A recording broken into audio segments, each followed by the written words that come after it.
के supreme leader बनते ही अब ईरान की तरफ से हमले और भी ज्यादा तेज हो गए हैं। ईरान ने तेहरान के शहरान में पड़ने वाली ऑयल डिपो पर इजरायली हमले का बदला ले लिया है। बड़ा हमला ईरान ने बहरीन में पड़ने वाली बाप्को ऑयल रिफाइनरी के ऊपर कर दिया है। यह हमला इतना जोरदार था कि बाप्को की तरफ से कहा गया है कि अब हालात उनके कंट्रोल से बाहर हो चुके हैं। दोस्तों, बहरीन पर अमेरिका का जबरदस्त होल्ड है। यहां तक कि अमेरिका का 5वां जहाजी बेड़ा भी यानी 5th फ्लीट भी यहीं पर तैनात है। बाप्को पर इस हमले को ईरान के ऑयल डिपो पर हुए हमलों का बदला कहा जा रहा है। और ज्यादा डिटेल के साथ भरत जी आ रहे हैं। भरत जी, प्लीज इस पूरे मामले को जल्दी से ब्रीफ कर दीजिए। मुस्तबा खामनई के ऑफिशियल पद पर बैठने के बाद ये सबसे बड़ा हमला है बाप्को के ऊपर, बहरीन के ऊपर सबसे बड़ा हमला है। और अब लोग ये कहने लग गए हैं, हालांकि अपनी भाषा में कहने लग गए हैं कि बाप का, दादा का, खामनई का, तेल के बदले तेल का, सबका बदला लेगा रे तेरा मुस्तबा खामनई। अब आपके सामने स्क्रीन के ऊपर पहली खबर इंटरनेशनल एजेंसीज़ के हवाले से, बाप्को एनर्जीज डिक्लेयर्ड कि अब हम आगे कोई जिम्मेदारी नहीं लेते, तेल वेल ना निकल पाए यहाँ से, तेल वेल ना बना पाए तो इसकी हमारी कोई जिम्मेदारी नहीं है। लेकिन इस जिम्मेदारी से आगे खबर बड़ी ये है कि धुआं धुआं बाप्को को कर दिया है। तेहरान टाइम्स के हवाले से खबर है और इस खबर में कहा गया है, more footages from Bapco oil company after it was reportedly hit by a drone strike. Drone strike में भयंकर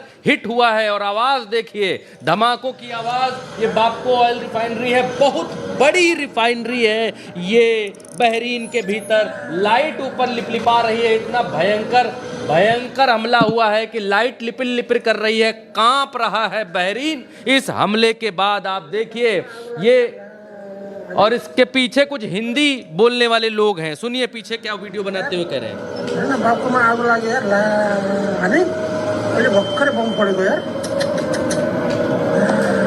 कह रहे हैं भयंकर बम फोड़े हैं, बाप्को में आग लग गई है। ये कुछ हिंदी बोलने वाले बाप्को कंपनी में, इस रिफाइनरी में काम करने वाले लोग हैं जो यहाँ पर वीडियो बना रहे हैं। हालांकि बहरीन के भीतर बहुत सारे लोगों को पुलिस पकड़ रही है कि आप वीडियो मत बनाइए, और 100 से ज़्यादा लोगों को, 300 से ज़्यादा मेरे ख्याल लोगों को पकड़ करके जेल में डाल दिया गया है अलग अलग कंट्रीज़ के, कि आप यहाँ वीडियो क्यों बना रहे हैं। फिलहाल आपके सामने स्क्रीन पर खबर सिर्फ तेहरान टाइम्स के हवाले से नहीं, अल जजीरा के हवाले से भी खबर आपके सामने स्क्रीन पर। Smoke was seen in rising after an Iranian drone strike on Bahrain's only oil refinery Bapco Energies, prompting the company to declare force majeure on its operation। ये मेजर इनका एक टर्म है कि अब हमसे ना हो पाएगा। इसका हिंदी तर्जुमा ये है कि अब हमसे ना हो पाएगा, अब इतना बम मार रहे हो, हम नहीं बना पाएंगे तेल वेल। और ये जो शुद्ध विशुद्ध कंपनी है, आप देखिए कितना भयंकर हमला हुआ है। और ये रिफाइनरी के बदले रिफाइनरी, ये गल्फ में हमने ये जो कानून देखा है, महिमा जी, आंख के बदले आंख, नाक के बदले नाक, तो वो वाला यहाँ पर हमला होता हुआ दिखाई दे रहा। हमने इससे पहले देखा कि ईरान के भीतर भयंकर हमला हुआ रिफाइनरी के ऊपर, ऑयल डिपो के ऊपर, और उसके बाद अब ये बाप्को के ऊपर हमला हुआ है। बाप्को का मतलब है कि बहरीन पेट्रोलियम कंपनी, जो कि विशुद्ध बहरीन की गवर्नमेंट की एक कंपनी है। और इसका जो इतिहास मैं एक बार की पढ़ रहा था तो 1929 से पहले तक की ये कंपनी अमेरिका के साथ मिलकर व्यापार करती थी, उसके साथ मिली जुली कंपनी थी। लेकिन उसके बाद अमेरिका इससे हटा और ये अब बहरीन की कंपनी है। लेकिन बहुत सारे लोग इस बात को कहते हैं कि इसमें कहीं ना कहीं अमेरिका का कुछ ना कुछ भीतर है। लेकिन अभी जो ओपनली डिक्लेयर्ड है वो ये है कि बहरीन की ये कंपनी है, और कितनी बड़ी कंपनी है। आप इसको देखिए, आप इसको देखिए तो आपको मालूम चलेगा कि ये जो इलाका है, आप देखिए ये इलाका बहरीन का इलाका है, और बहरीन के जस्ट दूसरी तरफ ये दमाम है। ये दमाम शहर आपको दिखाई दे रहा होगा, ये सऊदी का शहर है दमाम। और खैबर जो शहर है, खोबर इनका जो शहर है, वो भी यहीं कहीं, अल खोबर, वो भी यहीं कहीं पर है। और ये जो इलाका आप देख रहे हैं जिसके आसमान पर धुआं धुआं दिखाई दे रहा है, ये जो इलाका है या इसके आसपास यहीं कहीं पर है, जिसको बोलते हैं, इनकी जो अभी यहाँ पर कंपनी थी उसका नाम था अरामको भी इसी अल खोबर के आसपास, ये अल खोबर है यहीं कहीं आसपास 20-25 किलोमीटर के आसपास इनके अराल्को ऑयल डिपो था जहां पर अभी हमला हुआ था। तो ये सऊदी के जो लोग हैं ये अल खोबर के रास्ते से यहाँ से होते हुए, क्योंकि सऊदी में मैं एक चीज़ बतलाना चाहूँगा, अभी नक्शा आपको दिखाऊंगा क्योंकि मैं इस इलाके में बहुत घूमा हूँ और इस इलाके में सऊदी अल खोबर में, दम्माम में, सऊदी के इस इलाके में जो लोग काम करते हैं, जो विदेशी काम करते हैं या जो भारतीय काम करते हैं, क्योंकि सऊदी में शराब प्रतिबंधित है, जो लोग भारतीय काम करते हैं वो, क्योंकि जब छुट्टी होती है यहाँ 2 दिन की छुट्टी है, 2 दिवसीय अवकाश है, तो यहाँ से छुट्टियाँ मनाने के लिए ये बहरीन जाते हैं, क्योंकि बहरीन में ओपन कल्चर है, बहरीन में वो सब अवेलेबल है जो भारत में अवेलेबल है और बिहार में नहीं है, वो सब अवेलेबल बहरीन के भीतर है। और ये लोग इस रास्ते से, अल खोबर का ये जो रास्ता है,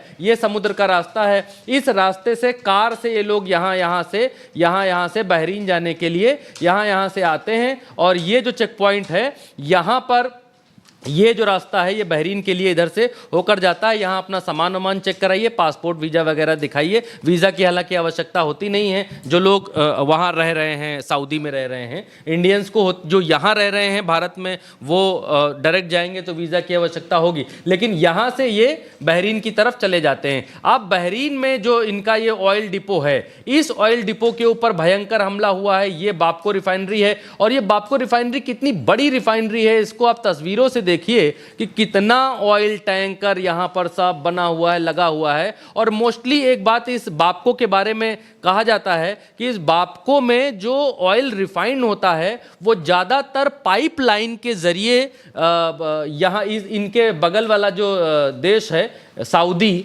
यहाँ से पाइपलाइन के जरिए इस यहाँ पर आता है बापको में, और यहाँ पर रिफाइनरी है, ये रिफाइंड होता है। यहाँ जेट का भी तेल मिलता है, डीजल भी मिलता है, पेट्रोल भी मिलता है, बढ़िया वाला भी मिलता है, घटिया वाला भी मिलता है, हर तरीके का जो ऑयल है वो यहाँ पर रिफाइन होता है। और इसके ऊपर भयंकर ताबड़तोड़ हमले इस समय बोल रहा है, अभी अभी की ये जो खबर निकल करके अल जजीरा के हवाले से और तेहरान टाइम्स के हवाले से यह खबर निकल कर आई है कि भयंकर हमले बापको के ऊपर बोले गए हैं और बापको ने हाथ खड़े कर दिए हैं कि अब हमसे ना हो पाएगा, वो भी हमने आपको दिखलाया है।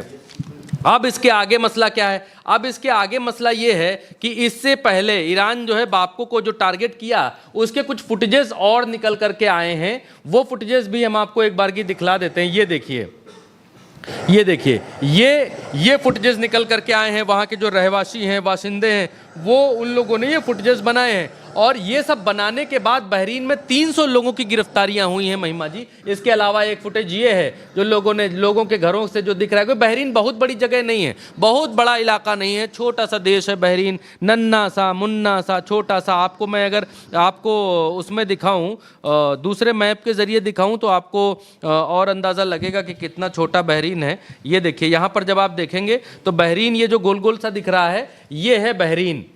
इतना छोटा सा देश है, बहुत बड़ा देश नहीं है। खैर, आगे बढ़ेंगे, आगे आपको दिखलाएंगे कि और कौन कौन से वीडियोस लोगों ने डाले। और लोगों ने जो वीडियोस ये डाले हैं, ये भयंकर अटैक के वीडियोस। इसके बाद बहुत सारे लोगों की गिरफ्तारियां यहाँ पर हुई हैं, जिसकी खबरें आई हैं। 300 से ज़्यादा लोग गिरफ्तार किए गए। तेहरान टाइम्स के हवाले से यहाँ पर खबर दिखलाई दे रही है, बापको oil company reportedly comes under attack. ये भी यहाँ पर उसी तरीके के वीडियोज़ यहाँ पर इन्होंने भी पोस्ट किए हैं। शायद वहीं से ये कोई न्यूज़ है, आलिब BK3, उसके सौजन्य से इन लोगों ने यहाँ पर पोस्ट किए हैं। फिर दूसरा वीडियो भी कुछ ऐसा ही इंगित करता हुआ दिखलाई दे रहा है। अब हमने आपको बता दिया, हालांकि आगे ज़्यादा बताएंगे तो वीडियो लंबा हो जाता है, और वीडियो लंबा हो जाता है तो दर्शक शिकायत करते हैं। ये टाइम्स के हवाले से खबर है, और यही वो खबर है जो आपकी स्क्रीन पर इस समय है, अभी हम आपको दिखलाते हैं।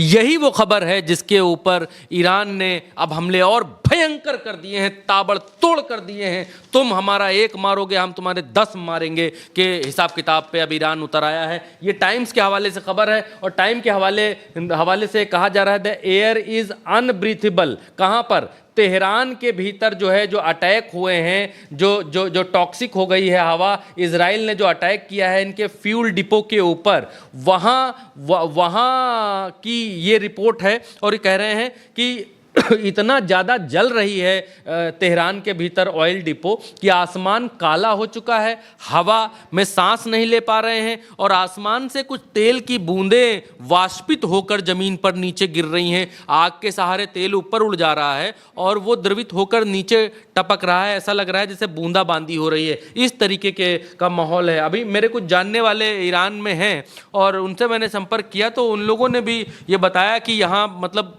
गैस चैम्बर टाइप का हालात बन गया है। जैसे दिल्ली में आप लोग रिपोर्ट करते थे कि दिल्ली में एकदम सब काला काला चारों तरफ है, उसी तरीके से उससे भी गंदे हालात यहाँ पर हो गए हैं कि चारों तरफ ऑयल की, जैसे पेट्रोल पंप पर आप पहुँचते हैं वहाँ जिस तरीके की महक आती है